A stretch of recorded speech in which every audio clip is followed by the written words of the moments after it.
Embora seus pais vivessem em casa de Quaresma, raramente lá apareciam, e se o faziam era porque de todo não tinham que comer.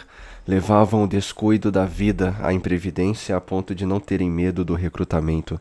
Eram, entretanto, capazes de dedicação, de lealdade e bondade, mas o trabalho continuado todo o dia repugnava-lhes a natureza como uma pena ou castigo. Essa atonia da nossa população, essa espécie de desânimo doentio, de indiferença nirvanesca por tudo e por todas as coisas, cercam de uma caligem de tristeza desesperada a nossa raça e tira-lhe o encanto, a poesia e o viço sedutor de plena natureza. Parece que nenhum dos grandes países oprimidos, a Polônia, a Irlanda, a Índia, apresentará o aspecto cataléptico do nosso interior. Tudo aí dorme, cochila, parece morto. Naqueles, a revolta, a fuga para o sonho. No nosso, dorme-se. A ausência de Quaresma trouxera para o seu sítio essa atmosfera geral da roça. O sossego parecia dormir, dormir de encantamento, à espera que o príncipe o viesse despertar. Máquinas agrícolas que não haviam ainda servido enferrujavam com a etiqueta da casa. Aqueles arados de ponta de aço que tinham chegado com a relva reluzente de um brilho azulado e doce estavam hediondos e morriam de tédio no abandono em que jaziam, bracejando angustiosamente para o céu mudo. De manhã não se ouvia mais o cacarejar das aves no galinheiro, o esvoaçar dos pombos, todo esse hino matinal de vida, de trabalho, de fartura, não mais se casava com as auroras rosadas e com o chiureio álacre do passaredo, e ninguém sabia ver as paineiras em flor com as suas lindas flores rosadas e brancas que a espaços caíam docemente como aves feridas. Dona Adelaide não tinha nem gosto nem atividade para superintender aqueles serviços e fruir a poesia da roça. Sofria com a separação do irmão e vivia como se estivesse na cidade. Comprava os gêneros na venda e não se incomodava com as coisas do sítio. Ansiava pela volta do irmão, escrevia-lhe cartas desesperadas, às quais ele respondia aconselhando calma, fazendo promessas. A última recebida, porém, tinha de sopetão outro acento. Não era mais confiante, entusiástica. Traía desânimo, desalento, mesmo desespero. Querida Adelaide, só agora posso responder-te a carta que recebi há quase 2 semanas. Justamente quando ela me chegou às mãos, acabava de ser ferido. Ferimento ligeiro, é verdade, mas que me levou à cama e tratar-me-á uma convalescença longa. Que combate, minha filha, que horror! Quando me lembro dele, passo as mãos pelos olhos como para afastar uma visão má. Fiquei com um horror à guerra que ninguém pode avaliar, uma confusão, um infernal zunir de balas, chorões sinistros, imprecações, e tudo isto no seio da treva profunda da noite.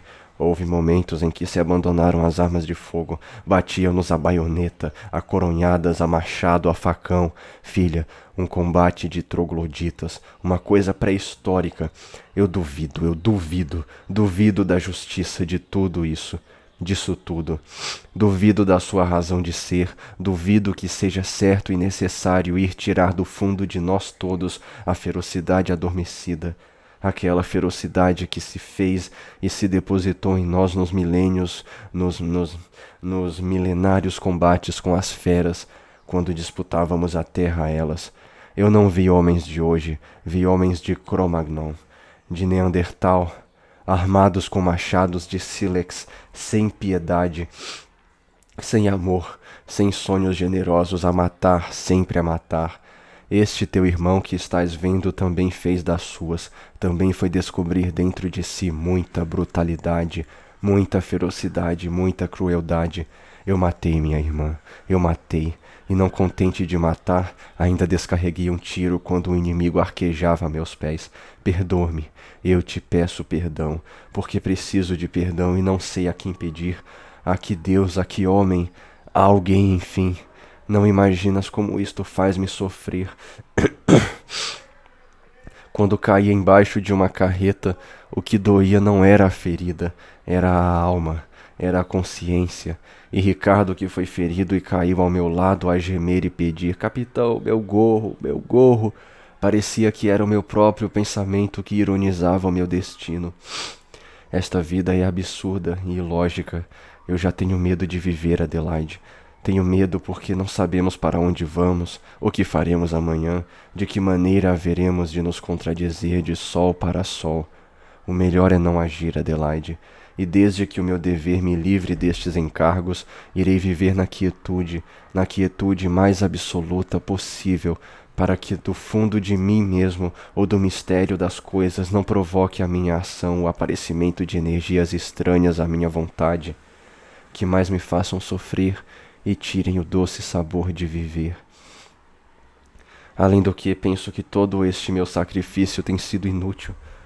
Tudo o que nele pus de pensamento não foi atingido, e o sangue que derramei e o sofrimento que vou sofrer toda a vida foram empregados, foram gastos, foram estragados, foram vilipendiados e desmoralizados em prol de uma tolice política qualquer.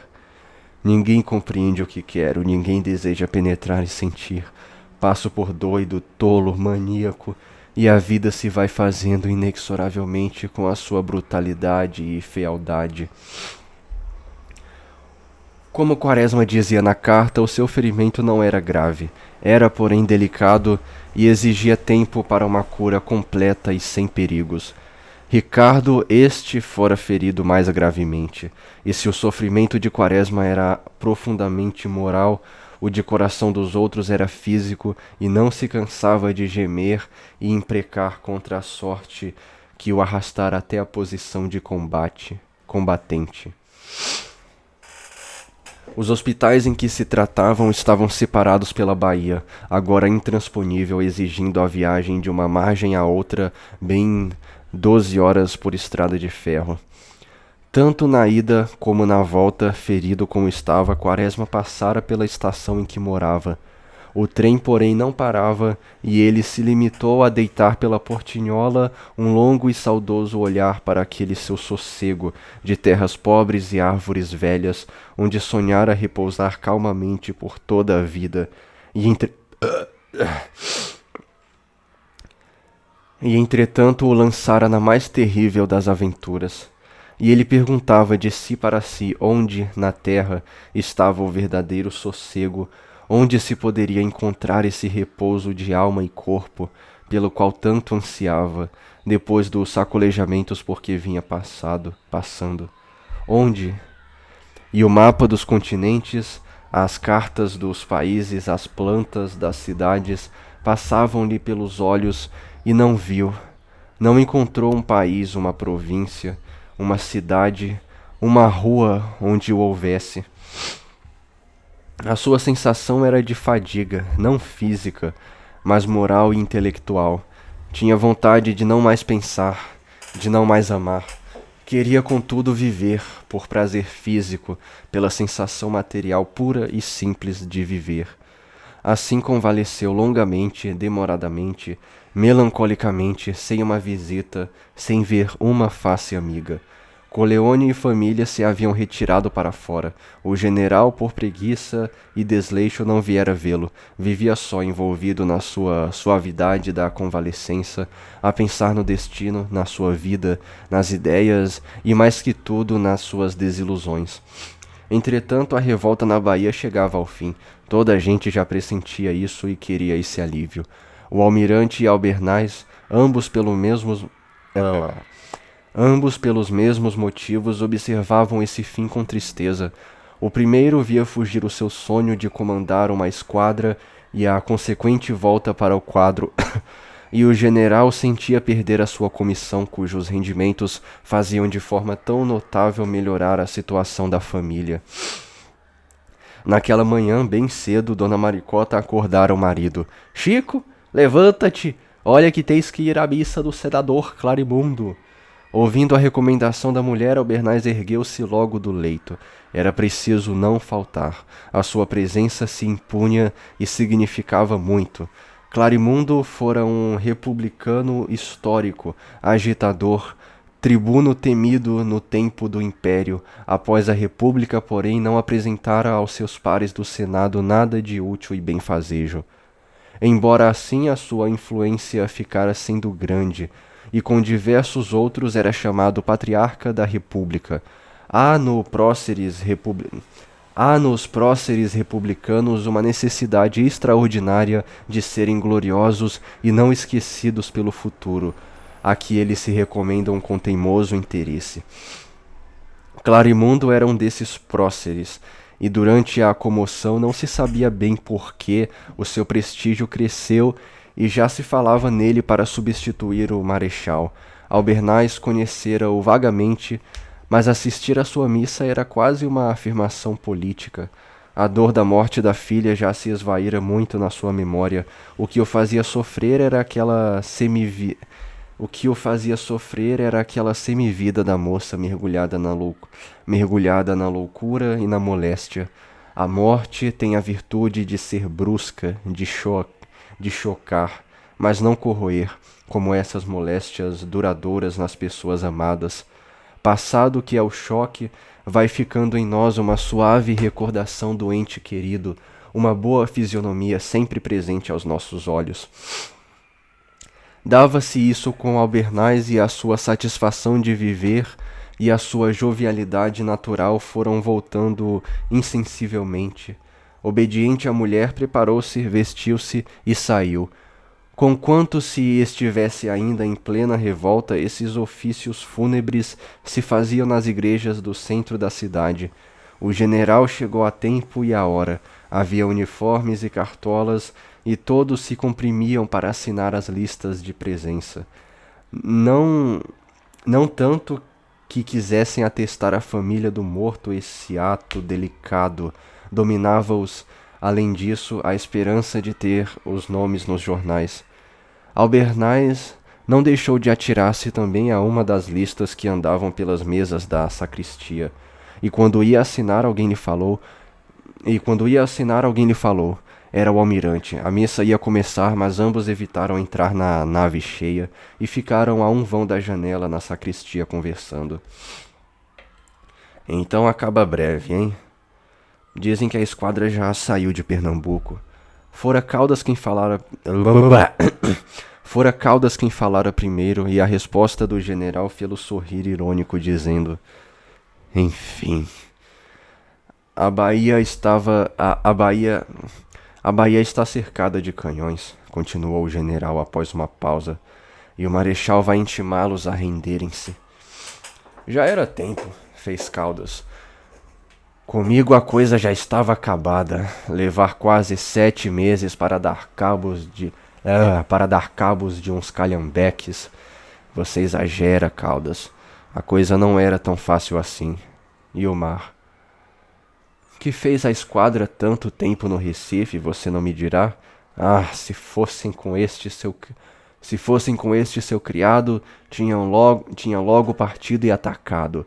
Sou pelas decisões prontas. O padre, no interior da igreja, continuava a pedir a Deus repouso para a alma do senhor Clarimundo. O místico cheiro de incenso vinha até eles, e o votivo perfume, votivo ao Deus da paz e da bondade, não os demovia dos seus pensamentos guerreiros. Entre nós, aduziu Caldas, não há mais gente que preste. Isto é um país perdido. Acaba a colônia inglesa. Coçou nervoso um dos favoritos e esteve um instante a olhar o ladrilho do chão. Albernaz avançou meio sarcástico. Agora não. Agora a autoridade está prestigiada, consolidada, e uma era de progresso vai abrir-se para o Brasil. Qual quê? Onde é que você vive? Onde é que você viu um governo mais baixo, Caldas? Onde é que se viu um governo que não aproveita as aptidões, abandona-as, deixa-as aí por vegetar? Dá-se o mesmo com as nossas riquezas naturais, jazem por aí à toa. A sineta soou e olharam um pouco a nave cheia. Pela porta via-se uma porção de homens, todos de negro, ajoelhados, contritos, batendo nos peitos a confessar de si para si meia culpa, meia máxima culpa. Uma réstia de sol coava-se por uma das aberturas do alto e resplandecia sobre algumas cabeças. Insensivelmente os dois na sacristia levaram a mão ao peito e confessaram também, meia culpa, meia máxima culpa. A missão veio a acabar e ambos entraram para o abraço da pragmática. A nave recendia a incenso e tinha um aspecto tranquilo de imortalidade. Todos tinham um grande ar de compunção. Amigos, parentes, conhecidos e desconhecidos pareciam sofrer igualmente. Albernaz e Caldas, logo que penetraram no corpo da igreja, apanharam no ar um sentimento profundo e afivelaram-no ao rosto. Genelício também viera. Ele tinha o vício das missas das pessoas importantes, dos cartões de pêsames, dos cumprimentos em dias de aniversário. Temendo que a memória não lhe ajudasse, possuía um caderninho onde as datas aniversárias estavam assentadas e as residências também. O índice era organizado com muito cuidado. Não havia sogra, prima, tia, cunhada de homem importante que em dia de aniversário não recebesse os seus parabéns, e por morte não o levasse à igreja em missa de 7º dia. O seu traje de luto era de pano grosso, pesado, e olhando-o lembrava-nos logo de um castigo dantesco. Na rua, Genelício escovava a cartola com a manga da sobrecasaca e dizia ao sogro e ao almirante. É difícil falar ao almirante. E dizia ao sogro e ao almirante. A coisa está para acabar. Breve. E se resistirem? Perguntou o general. Qual? Eu odeio esse qual. Meu, eu não vou mais ler. Foda-se, não vou mais ler esse qual. Coisa mais insuportável, mais idiota. Não resistem. Corre que já propuseram rendição. É preciso arranjar uma manifestação ao marechal. Não acredito, fez o almirante. Conheço muito bem o Saldanha, é orgulhoso e não se entrega assim. Genelício ficou um pouco assustado com a entonação da voz do seu parente. Teve medo que ele falasse mais alto, desse na vista e o comprometesse. Calou-se. Albernaz, porém, avançou. Não há orgulho que resista a uma esquadra mais forte. Forte? Uns calhambeques, homem! Caldas continha a custo a fúria que lhe ia nalma. O céu estava azul e calmo. Havia nele nuvens brancas, leves, esgarçadas, que se moviam lentamente como velas naquele mar infinito. Genelício olhou um pouco e aconselhou. Almirante, não fale assim. Olhe que... Não tenho medo. Porcarias. Bom, fez Genelício. Eu tenho que ir à rua 1º de março e... Despediu-se e saiu com o seu traje de chumbo, curvado, olhando o chão com o seu pince-nez azulado, palmilhando a rua com um passo miúdo e cauteloso. Albernaz e Calda ainda estiveram conversando um tempo e se despediram sempre amigos, cada um com seu desgosto e a sua percepção. Decepção. Tinham razão, a revolta veio a acabar daí a dias. A esquadra legal entrou. Os oficiais revoltosos se refugiaram nos navios de guerra portugueses e o Marechal Floriano ficou senhor da Bahia. No dia da entrada, acreditando que houvesse canhoneio, uma grande parte da população abandonou a cidade refugiando-se nos subúrbios, por baixo das árvores, na casa de amigos ou nos galpões construídos adrede pelo Estado. Era de ver o terror que se estampava naquelas fisionomias, a ânsia e a angústia também. Levavam trouxas, samburás, pequenas malas, crianças de peito a chorar, o papagaio querido, o cachorro de estimação, o passarinho que de há muito quebrava a tristeza de uma casa pobre. O que mais metia medo era o famoso canhão de dinamite do Niterói, Uma espalhafatosa invenção americana, instrumento terrível capaz de causar terremotos e de abalar os fundamentos das montanhas graníticas do rio.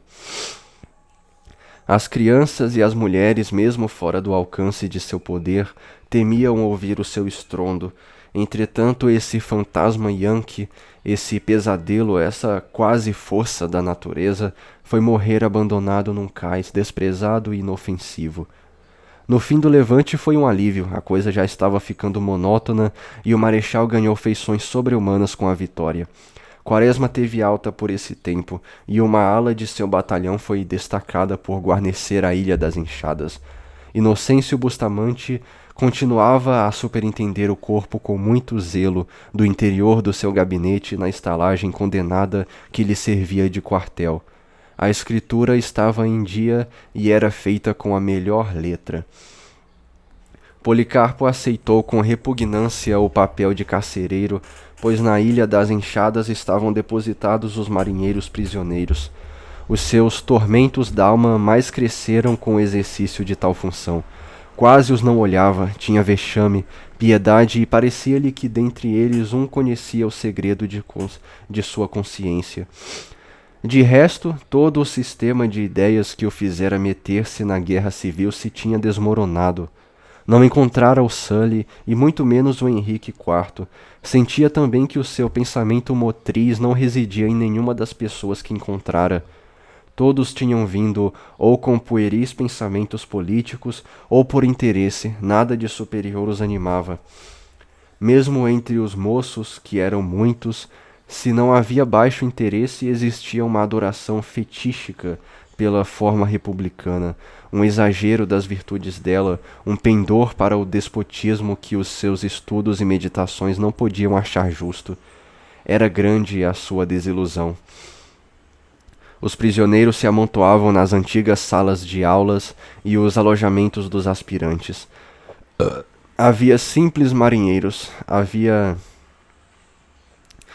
inferiores, havia escreventes e operários de bordo, brancos, pretos, mulatos, caboclos, gente de todas as cores e todos os sentimentos, gente que se tinha metido em tal aventura pelo hábito de obedecer, gente inteiramente estranha à questão em debate, gente arrancada à força aos lares ou à calçaria das ruas, pequeninos, tenros, ou que se haviam alistado por miséria, gente ignara, simples, às vezes cruel e perversa como crianças inconscientes, às vezes boa e dócil como um cordeiro, mas enfim, gente sem responsabilidade, sem anseio político, sem vontade própria, simples autômatos nas mãos dos chefes e superiores que a tinham abandonado à mercê do vencedor. De tarde ele ficava a passear olhando o mar, A viração soprava ainda e as gaivotas continuavam a pescar. Os barcos passavam. Ora eram lanchas fumarentas que lá iam para o fundo da baía, ora pequenos botes ou canoas roçando carinhosamente a superfície das águas, pendendo para lá e para cá, como se as suas alvas velas enfunadas quisessem afagar a espelhenta superfície do abismo. Os órgãos vinham suavemente morrendo na violeta macia, e o resto era azul, um azul imaterial que embriagava como um licor capitoso. Ficava assim um tempo logo a ver, e quando se voltava, olhava a cidade que entrava na sombra, aos beijos sangrentos do acaso. A noite chegava e Quaresma continuava a passear na borda do mar, meditando, pensando, sofrendo com aquelas lembranças de ódios, de sangueiras e ferocidade. A sociedade e a vida pareceram-lhe coisas horrorosas, e imaginou que do exemplo delas vinham os crimes que aquela punia, castigava e procurava restringir. Eram negras e desesperadas as suas ideias. Muita vez julgou que delirava. E então se lamentava por estar sozinho, por não ter um companheiro com quem conversar, que lhe fizesse fugir aqueles tristes pensamentos que o assediavam e se estavam transformando em obsessão.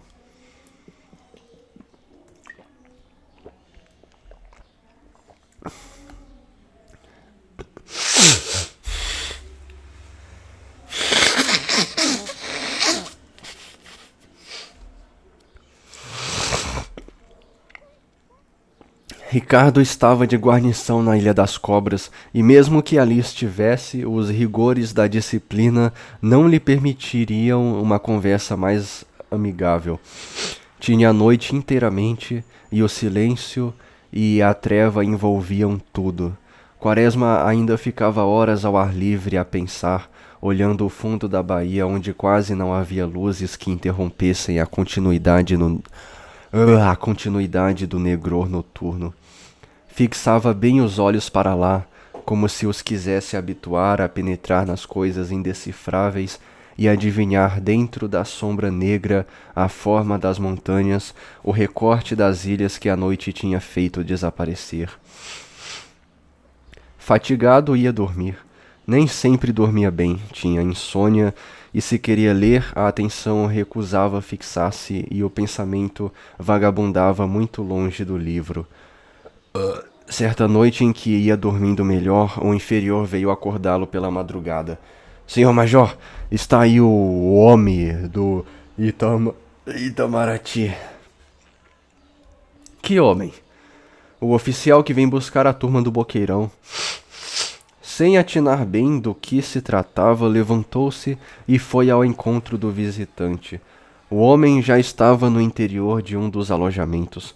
Uma escolta estava à porta. Seguiam-se algumas praças, das quais uma levava uma lanterna que derramava no salão uma fraca luzerna amarelada.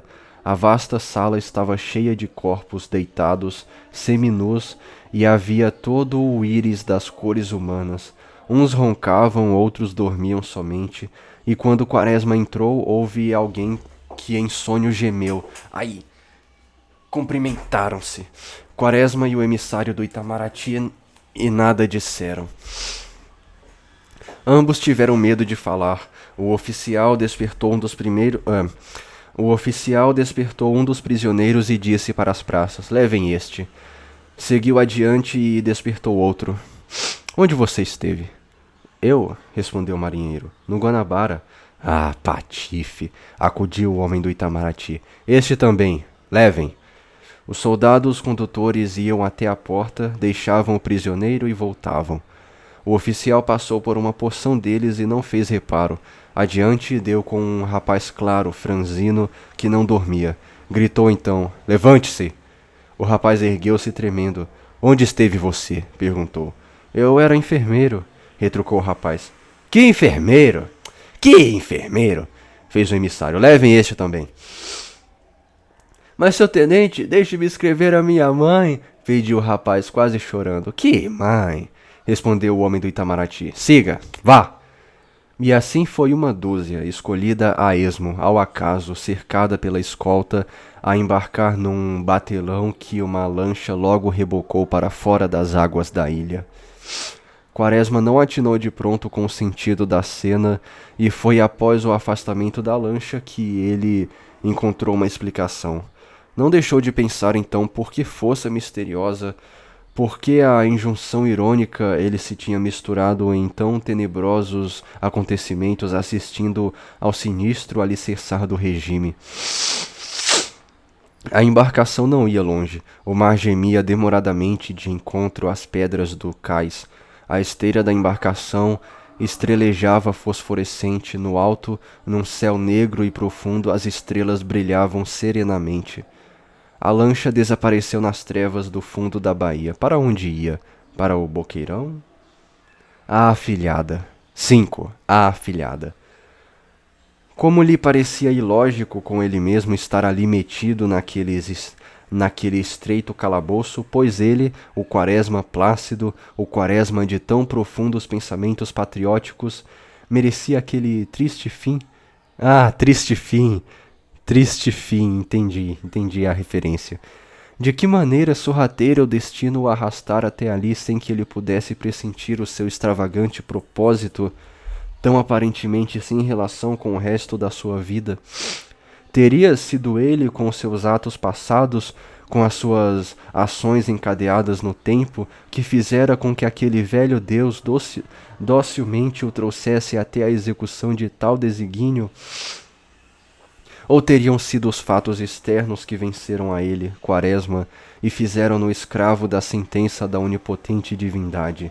Ele não sabia, e quando teimava a pensar, as duas coisas se baralhavam, se emaranhavam, e a conclusão certa e exata lhe fugia. Não estava ali há muitas horas, fora preso pela manhã. Logo ao erguer-se da cama, e pelo cálculo aproximado do tempo, pois estava sem relógio, e mesmo se o tivesse, não poderia consultá-lo à fraca luz da masmorra, imaginava podiam ser 11 horas. Por que estava preso? Ao certo não sabia. O oficial que o conduzira nada lhe quisera dizer, e desde que saíra da Ilha das Enxadas para a das Cobras, não trocara palavra com ninguém. Não vira nenhum conhecido no caminho, nem o próprio Ricardo, que lhe podia, com um olhar, com um gesto, trazer sossego às suas dúvidas. Entretanto, ele atribuía à prisão a carta que escrevera ao presidente, protestando contra a cena que presenciara na véspera. Não se pudera conter. Aquela leva de desgraçados a sair assim, a deshoras, escolhidos a esmo para uma carniçaria distante, falara fundo a todos os seus sentimentos, pusera diante dos seus olhos todos os seus princípios morais, desafiara a sua coragem moral e a sua solidariedade humana, e ele escrevera a carta com veemência, com paixão, indignado, nada omitiu do seu pensamento, falou claro, franca e nitidamente. Devia ser por isso que ele estava ali naquela masmorra, engaiolado, trancafiado, isolado dos seus semelhantes como uma fera, como um criminoso, sepultado na treva, sofrendo umidade misturado com seus detritos, quase sem comer. Como acabarei? Como acabarei? E a pergunta lhe vinha no meio da revoada de pensamentos que aquela angústia provocava a pensar. Não havia base para qualquer hipótese. Era de conduta tão irregular e incerta o governo que tudo ele podia esperar. A liberdade ou a morte, mais esta que aquela.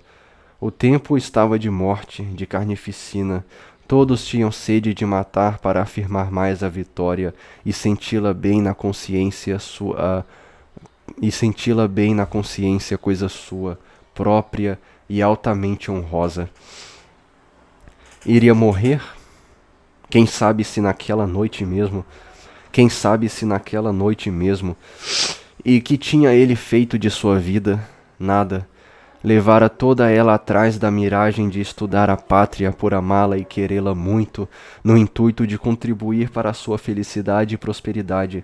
Gastara sua mocidade nisso, a sua virilidade também, e agora que estava na velhice, como ela o recompensava, como ela o premiava, como ela o condecorava, matando-o. E o que não deixara de ver, de gozar, e é disso que ele se arrepende, né, mano? Ele não aproveitou a juventude dele pra gozar, né? Agora ele deixa de gozar, velho, vai morrer. É o que tá escrito aqui, ó. Não sou nem eu que tô dizendo nada. De fruir na sua vida tudo. Não brincara, não pandegara, não amara. Todo esse lado da existência que parece fugir um pouco à sua tristeza necessária, ele não vira, ele não provara, ele não experimentara.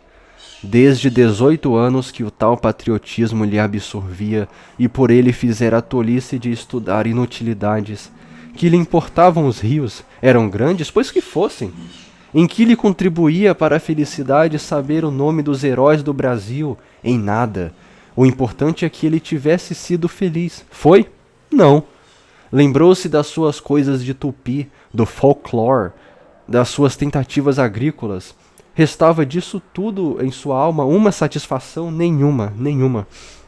O tupi encontrou a incredulidade geral, o riso, a mofa, o escárnio e levou à loucura, uma decepção. E a agricultura? Nada.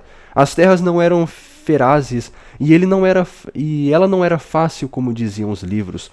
Outra decepção. E quando o seu patriotismo se fizera combatente, o que achara? Decepções. Onde estava a doçura de nossa gente? Pois ele não viu combater como feras? Pois não havia matar prisioneiros inúmeros? outra decepção. A sua vida era uma decepção, uma série melhor, um encadeamento de decepções.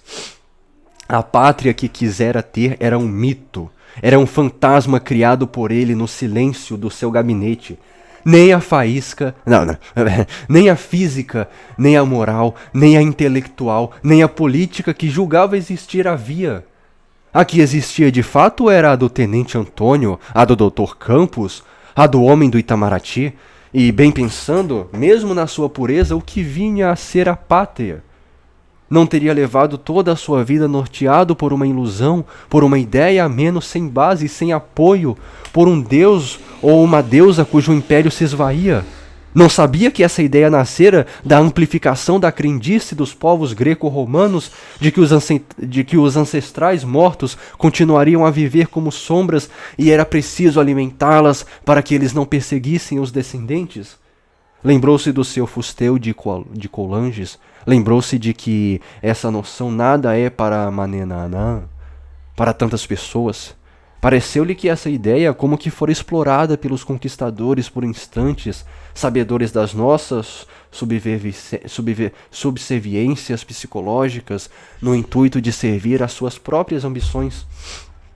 Reviu a história, viu as mutilações, os acréscimos em todos os países históricos e perguntou de si para si como um homem que vivesse 4 séculos, sendo francês, inglês, italiano, alemão, podia sentir a pátria. Uma hora para o francês, o Franco Condado era terra dos seus avós, outro não era. Num dado momento, a Alsácia não era, depois era e afinal não vinha a ser.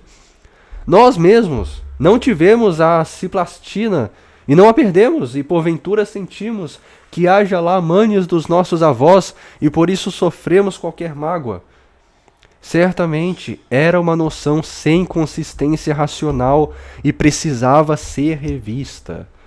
Mas como é que ele, tão sereno, tão lúcido, empregara sua vida, gastara o seu tempo, envelhecera atrás de tal quimera?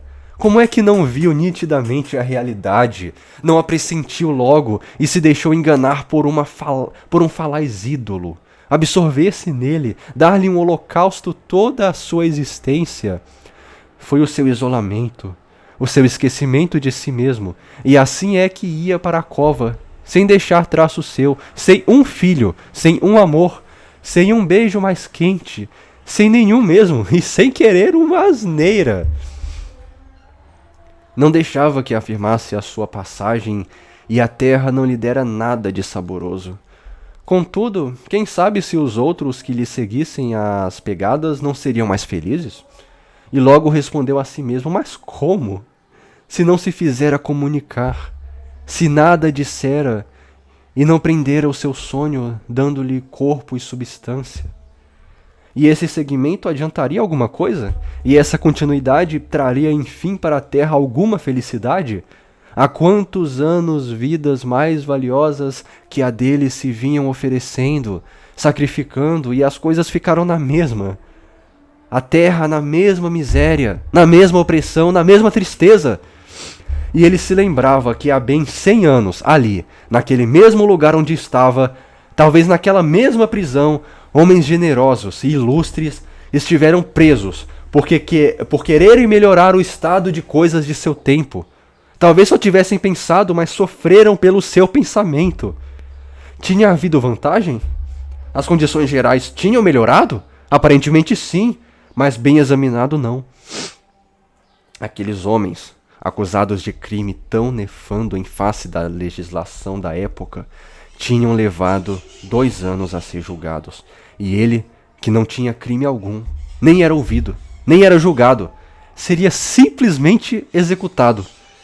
Fora bom, fora generoso, fora honesto, fora virtuoso, ele que fora tudo isso, ia para a cova, sem acompanhamento de um parente, de um amigo, de um camarada. Onde estariam eles? Sobre o Ricardo Coração dos Outros, tão simples e tão inocente na sua mania de violão, ele não poria mais os olhos? Era tão bom que o pudesse para mandar à sua irmã o último recado, ao preto Anastácio um adeus, A sua afilhada um abraço. Nunca mais os veria, nunca. E ele chorou um pouco. Quaresma, porém, enganava-se em parte. Ricardo soubera de sua prisão e procurava soltá-lo. Teve notícia do exato motivo dela, mas não se intimidou. Sabia perfeitamente que corria grande risco, pois a indignação no palácio contra Quaresma fora geral. A vitória tinha feito os vitoriosos inclementes e ferozes. E aquele protesto soou entre eles como um desejo de diminuir o valor das vantagens alcançadas. Não havia mais piedade, não havia mais simpatia, nem respeito pela vida humana. O que era necessário era dar o exemplo de um massacre à turca, porém clandestino, para que jamais o poder constituído fosse atacado ou mesmo discutido. Era a filosofia social da época, com forças de religião, com seus fanáticos, com seus sacerdotes e pregadores, e ela agia com a maldade de uma crença forte sobre a qual fizéssemos repousar a felicidade de muitos. Ricardo, entretanto, não se amedrontou. Procurou influências de amigos. Ao entrar no Largo de São Francisco, encontrou Genelício. Vinha da missa da irmã da sogra do deputado Castro. Como sempre, trajava uma pesada sobrecasaca preta que parecia de chumbo.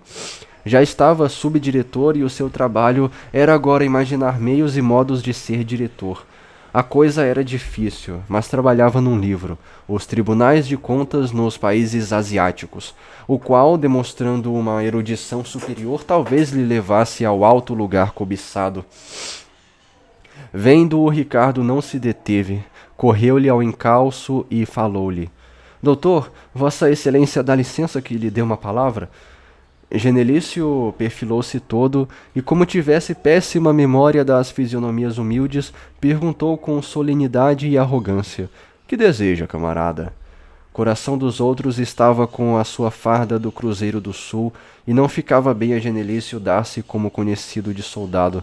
O trovador julgou mesmo esquecido e indagou ingenuamente: Não me conhece mais, doutor?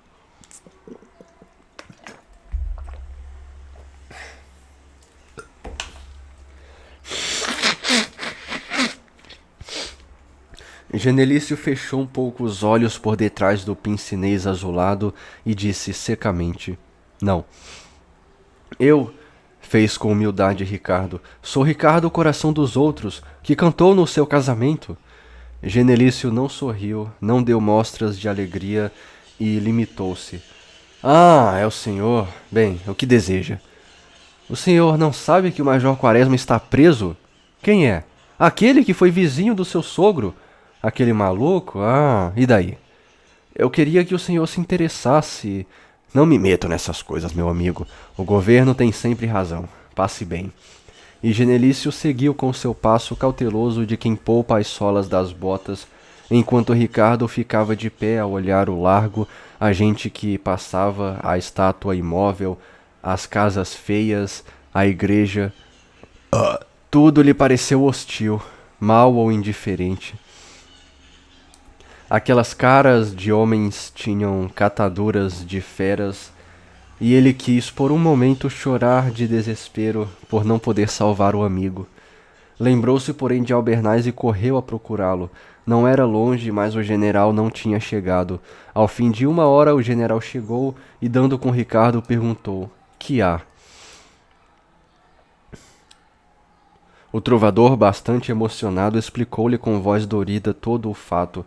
Albernaz consertou o pince-nez, ajeitou bem o trancelim de ouro na orelha e disse com doçura: Meu filho, eu não posso. Você sabe, sou governista e parece, se eu for pedir por um preso, que já não sou bastante, sinto muito.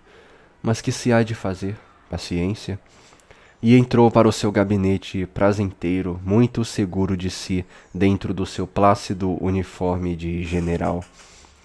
Os oficiais continuavam a entrar e a sair.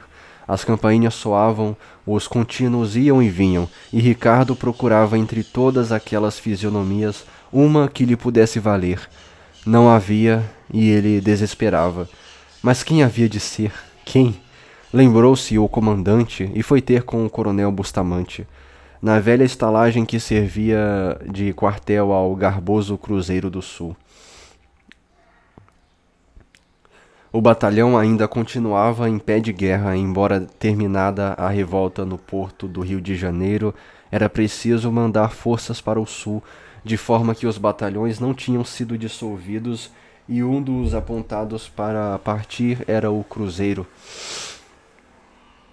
O alferes coxo, no ensaboado pátio da antiga estalagem, continuava na sua faina de instrutor dos novos recrutas.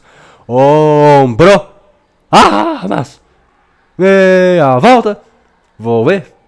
Ricardo entrou, subiu rapidamente a oscilante escada do velho cortiço e logo que chegou ao cubículo do comandante gritou: "Com licença, comandante!"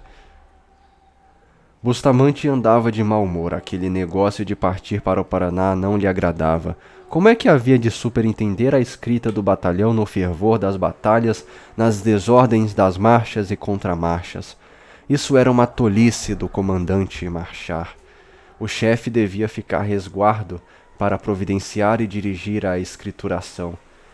Ele pensava nessas coisas quando Ricardo pediu licença. "Entre", disse ele. O bravo coronel coçava a grande barba mosaica, tinha o dolman desabotoado e acabava de calçar um dos pés de botina para com mais decência receber o inferior. Ricardo expôs o seu pedido e esperou com paciência a resposta que custou a vir.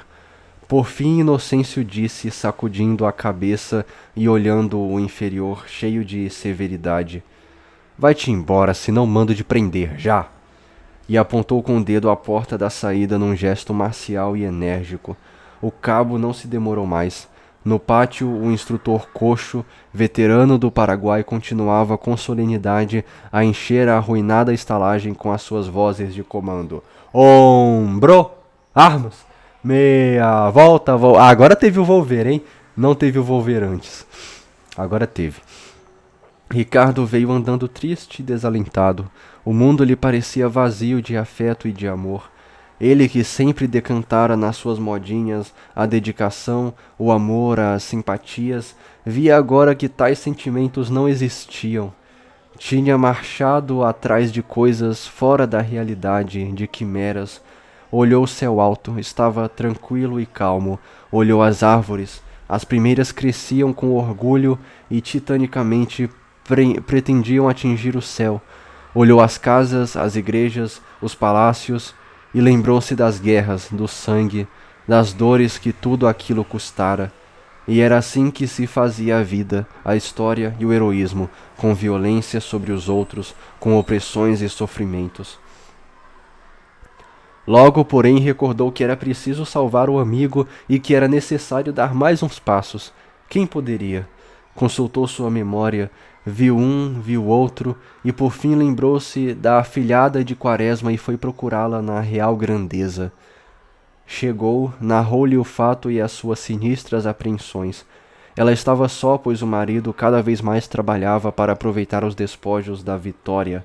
Não perdia um minuto, andando atrás de um e de outro. Olga lembrou-se bem do padrinho, do seu eterno sonhar, da sua ternura, da tenacidade que punha em seguir as suas ideias, da sua candura de donzela romântica. Durante um instante, uma grande pena tomou-a toda inteira e tirou-lhe a vontade de agir.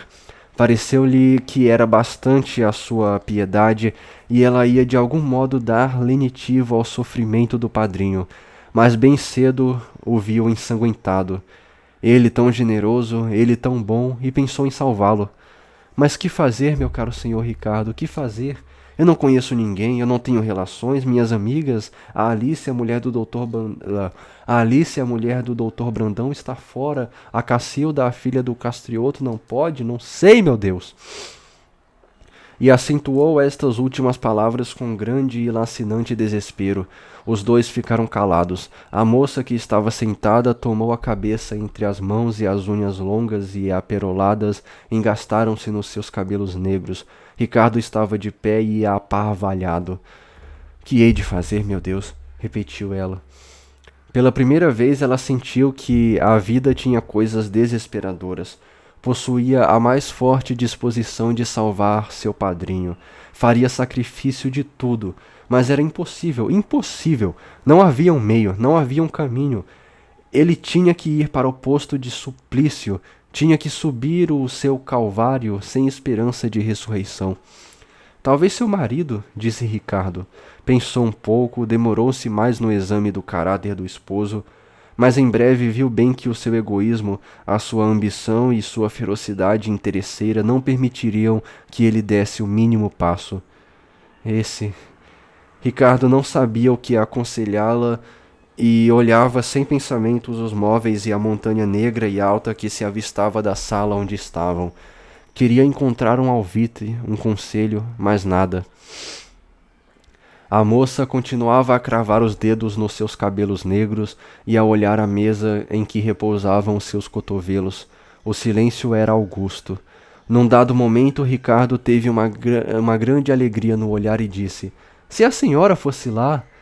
Ela levantou a cabeça, os seus olhos se dilataram de espanto e o rosto lhe ficou rígido. Pensou um pouco, um nada, e falou com firmeza: Vou.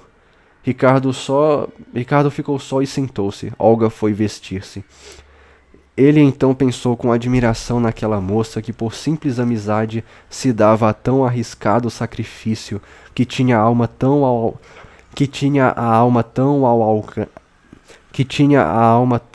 alcance dela mesma e a sentiu bem longe desse nosso mundo, deste nosso egoísmo, dessa nossa baixeza, e cobriu sua imagem com um grande olhar de reconhecimento. Não tardou que ela ficasse pronta e ainda abotoava as luvas na sala de jantar quando o marido entrou. Vinha radiante, com os seus grandes bigodes e o seu rosto redondo, cheio de satisfação de si mesmo. Nem fez menção de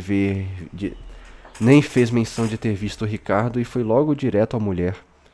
Vai sair?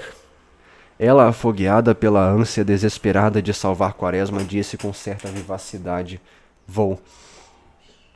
Armando ficou admirado de vê-la falar daquele modo. Voltou-se um instante para Ricardo, quis interrogá-lo, mas logo dirigindo-se à mulher, perguntou com autoridade: Onde vais? A mulher não lhe respondeu logo e, por sua vez, o doutor interrogou o trovador: Que faz o senhor aqui? O coração dos outros não teve ânimo de responder. Adivinhava uma cena violenta que ele teria querido evitar. Mas Olga adiantou-se. Vai acompanhar-me ao Itamaraty para salvar da morte o meu padrinho. Já sabe? O marido pareceu acalmar-se. Acreditou que com meios zoasórios poderiam evitar que a mulher desse passo tão perigoso para os seus interesses e ambições. Falou docemente: Fazes mal. Por quê? Perguntou ela com calor. Vais comprometer-se. Sabes que ela não lhe respondeu logo e mirou um instante com seus grandes olhos cheios de escárnio, mirou 2 minutos, depois riu-se um pouco e disse: É isto. Eu? Por quê? Eu? Por quê? Eu? É só eu para aqui? Eu para ali? Não pensas noutra coisa? A vida é feita para ti. Todos só devem viver para ti. Muito engraçado. De forma que eu, agora digo eu também, não tenho direito de me sacrificar, de provar a minha amizade, de ter na minha vida um traço superior. É interessante. Não sou nada, nada. Sou alguma coisa como um móvel, um adorno. Não tenho relações, não tenho amizades, não tenho caráter. Ora! Ela falava, ora vagarosa e irônica, ora rapidamente e apaixonada, e o marido tinha diante de suas palavras um grande espanto. Ele vivera sempre tão longe dela que não a julgara nunca capaz de tais assomos. Então aquela menina, aquele bibelô, quem lhe teria ensinado tais coisas? Quis desarmá-la com uma ironia e disse risonho: Está no teatro? Ela lhe respondeu logo: Se é só no teatro que há grandes coisas, estou. E acrescentava com força: É o que te digo. Vou e vou porque devo, porque quero, porque é do meu direito. Apanhou a sombrinha, consertou o véu e saiu solene, firme, alta e nobre. O marido não sabia o que fazer, ficou assombrado e silencioso viu-a sair pela porta fora. Em breve estava no palácio da Rua Larga. Ricardo não entrou. Deixou que a moça o fizesse e foi esperá-la no campo de Santana. Ela subiu. Havia um imenso burburinho, uma agitação de entradas e saídas. Toda a gente queria mostrar-se a Floriano. Queria cumprimentá-lo, queria dar mostras de sua dedicação, provar os seus serviços, mostrando-se coparticipante na sua vitória. Lançavam mão de todos os meios, de todos os planos, de todos os processos. O ditador, tão acessível antes, agora se esquivava. Havia quem lhe quisesse beijar as mãos, como ao Papa ou a um imperador, e ele já tinha nojo de tanta subserviência. O califa não se supunha sagrado e aborrecia-se. Olga falou aos contínuos, pedindo ser recebida pelo marechal. Foi inútil. A muito custo conseguiu falar a um secretário ou ajudante de ordens. Quando ela lhe disse a que vinha, a fisionomia terrosa do homem deixou-se de oca e sob as suas pálpebras correu um firme e rápido lampejo de espada. Quem? Quaresma? Disse ele. Um traidor, um bandido? Depois arrependeu-se da veemência, fez com certa delicadeza. Não é possível, minha senhora. O marechal não a atenderá. Ela nem lhe esperou o fim da frase. Ergueu-se orgulhosamente, deu-lhe as costas e teve vergonha de ter ido pedir, de ter descido do seu orgulho e ter enxovalhado a grandeza moral do seu padrinho com o seu pedido. Com tal gente, era melhor tê-lo deixado morrer só e heroicamente num ilhéu qualquer, mas levando para o túmulo inteiramente intacto o seu orgulho, a sua doçura, a sua personalidade moral, sem a mácula de um empenho que diminuísse a injustiça de sua morte, que de algum modo fizesse crer aos seus algozes que eles tinham direito de matá-lo. Saiu e andou, olhou o céu, os ares, as árvores de Santa Teresa, e se lembrou que por estas terras já tinham errado tribos selvagens, das quais um dos chefes se orgulhava de ter no sangue o sangue de 10.000 inimigos. Fora há 4 séculos. Olhou de novo o céu, os ares, as árvores de Santa Teresa, as casas, a igreja, viu os bondes passarem, uma locomotiva apitou, um carro, puxado por uma linda parelha, atravessou-lhe na frente quando já a entrar do campo. Tinha havido grande e inúmeras modificações. Que fora aquele parque, talvez um charco? Tinha havido grandes modificações nos aspectos, na fisionomia da terra, talvez no clima. Esperemos mais, pensou ela, e seguiu serenamente ao encontro de Ricardo, coração dos outros. E fica em aberto aí, né? Se morreu ou não o cara. E como eu tenho tempo, eu vou ler aqui.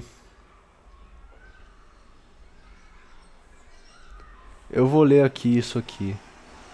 O grande inconveniente da vida real e o que torna insuportável ao homem superior é que, se para ela se transporta os princípios do ideal, as qualidades se tornam defeitos, tanto que, com muita frequência, o homem íntegro é menos bem-sucedido do que aquele que se move pelo egoísmo ou pela rotina vulgar.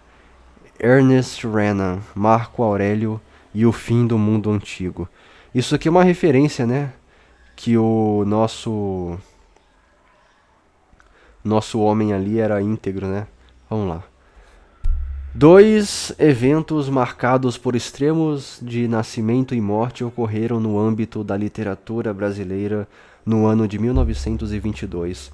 No mesmo ano em que nascia nosso modernismo, legitimado pela Semana da Arte Moderna, perdia-se um de nossos maiores escritores, Lima Barreto.